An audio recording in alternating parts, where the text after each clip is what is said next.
बरोबर आहे। आज दिवसभरामध्ये मात्र अनेक ठिकाणी गालबोटही लागलेलं होतं। ज्यावेळेला मतमोजणी सुरू होती त्यावेळेला गालबोट लागलेल्या ठिकाणची आपण 4 महत्त्वाची दृश्ये यावेळेला पाहतोय।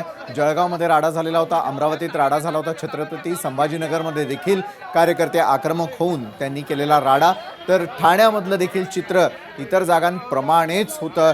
ठाण्यामध्ये देखील राडे पे राडा होत असल्याचं बघायला मिळालेलं होतं। दिवसभरातली 4 राड्यासंदर्भातली ही बोलकी दृश्य आपण यावेळेला एकाच वेळी पाहतो आहोत की दिवसभरामध्ये कार्यकर्ते कशा प्रकारे जंग पछाडून आपला उमेदवार निवडून येणार यासाठी प्रयत्न करत होते।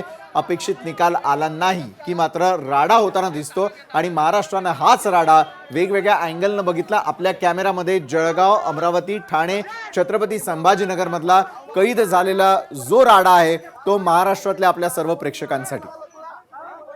ही निवडणूक सुरुवातीपासूनच चर्चेत होती आणि तिचा शेवटही काही ठिकाणी राड्यानंच होताना दिसतोय।